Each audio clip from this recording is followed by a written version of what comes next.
If x square plus 2ax plus 10 minus 3a greater than 0 for all x belongs to R, then the condition will be. बेटा हमें given है x square plus 2ax plus 10 minus 3a greater than 0 for all x belongs to real numbers. तो हमें बताना है a जो होगा उसकी रेंज क्या होगी। बेटा हमें a की रेंज बतानी है कि a किसके बीच में लाई करेगा। ओके, तो इस एक्सप्रेशन को, इस इक्वेशन को मैं कुछ ऐसा लिख सकता हूं, x square plus 2ax plus a square minus a square plus 10 minus 3a greater than 0। बेटा मैंने क्या करा है, a स्क्वायर को एड एंड सब्ट्रैक्ट कर दिया इस इक्वेशन में। तो हमारे पास में इतना expression x square plus 2ax plus a square क्या बन गया, x plus a whole square minus क्या बन जाएगा, a square plus 3a minus 10 greater than 0।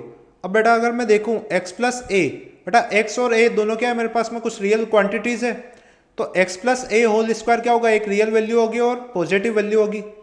ठीक है, तो ये मेरे पास में कुछ पॉजिटिव वैल्यू होगी और मुझे इस पूरे एक्सप्रेशन की वैल्यू कैसी चाहिए, greater than 0, that is positive.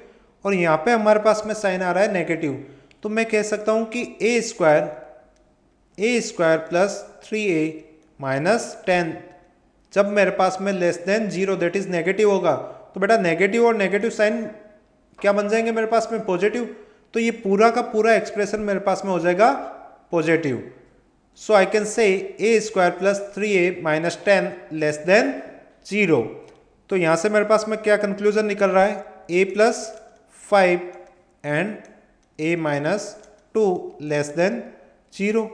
तो बेटा इससे मैं कह सकता हूं कि minus 5 less than a less than 2। तो कौन सा ऑप्शन मैच होगा हमारा, option B. Option B is the correct answer. Now question number 75, find the range of function f of x is equal to x square plus x plus 2 whole upon x square plus x plus 1 x belongs to R। बेटा हमें f of x की range निकालनी है। f of x given है हमें x square plus x plus 2 upon x square plus x plus 1। बेटा हमारे पास में दो अप्रोच है, पहले मैं एक नॉर्मल अप्रोच से बताता हूँ इसको, फिर हम दूसरी अप्रोच भी देखते हैं। फर्स्ट अप्रोच क्या कहती है कि मैं इसको y लिख दूँ, f of x को y लिख दिया and x square plus x plus 2 whole upon x square plus x plus 1।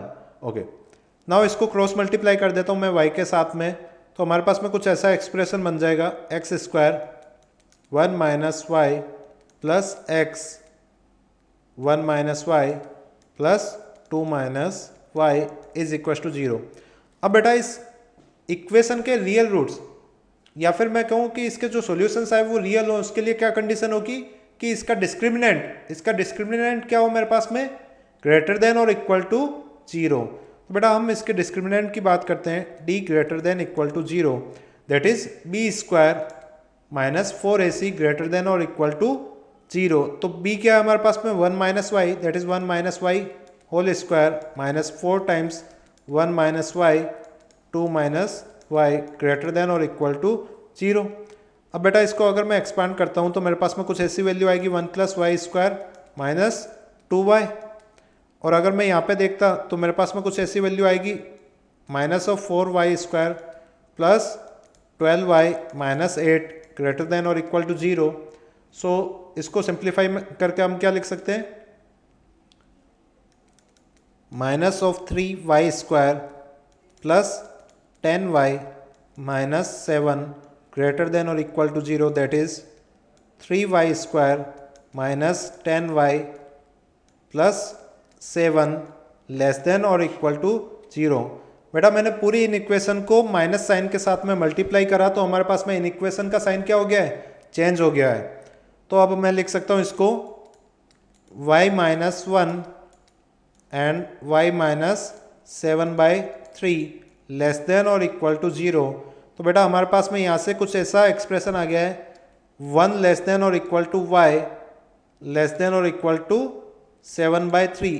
अब बेटा ध्यान से देखना, y क्या था हमारे पास में, जो f ऑफ x गिवन था, तो हमारे पास में y की क्या आ गई, रेंज आ गई। बट मुझे यहाँ पे चेक करना पड़ेगा कि इसकी जो एक्सट्रीम वैल्यूज है क्या इसको सेटिस्फाई करेगी। तो डेफिनेटली y की जो वैल्यू है मेरे पास में कुछ 7/3 आ सकती है। बट अगर मैं देखूँ कि x square plus x plus 2 upon x square plus x plus 1, ये कभी भी बेटा 1 आ सकता है क्या मेरे पास में, तो मैं इसको देख के डायरेक्टली कह सकता हूं y can not be equal to 1। बेटा इस एक्सप्रेशन को देख के हम कह रहे हैं कि y can not be equal to 1, तो हमारे पास में रेंज कुछ ऐसे आ गई 1 less than y less than और इक्वल टू 7/3। तो हमारा आंसर कुछ ऐसा हो गया 1 बेटा 1 कैसा आएगा, ओपन ब्रैकेट में टू 7/3 क्लोज ब्रैकेट। ओके, तो कौन सा ऑप्शन मैच हो रहा है, option C. Option C is correct answer.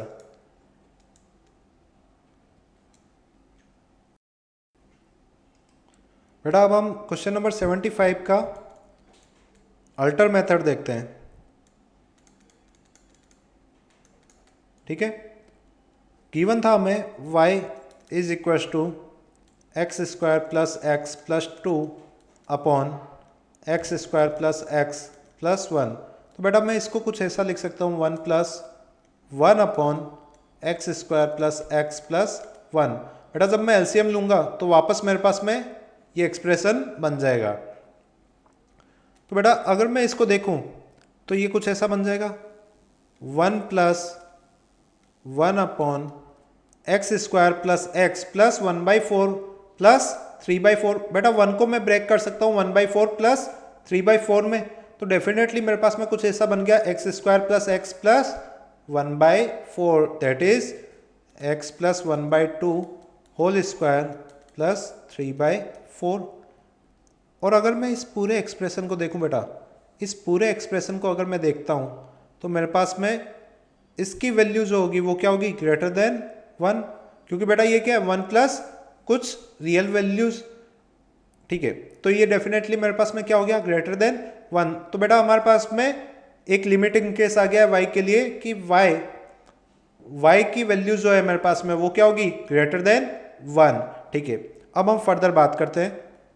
मैं कुछ ऐसा लिख सकता हूं कि x square plus x plus 1 ये किसके इक्वल हो जाएगा बेटा, हमारे पास में 1 अपॉन वाई माइनस 1 के। और हमें पता है x square plus x plus 1 को मैं कुछ ऐसा लिख सकता हूँ x plus 1/2 whole square plus 3/4। और डेफिनेटली ये क्या होगा, ग्रेटर देन और इक्वल टू 3/4। तो डेफिनेटली मैं कह सकता हूँ कि y की एक वैल्यू मेरे पास में यहाँ से y के लिए एक कंडीशन आ गई y ग्रेटर देन 1, एंड दूसरी कंडीशन क्या हो जाएगी हमारे पास में y माइनस 1 लेस देन और equal to 4/3 that is y less than और इक्वल टू 7/3।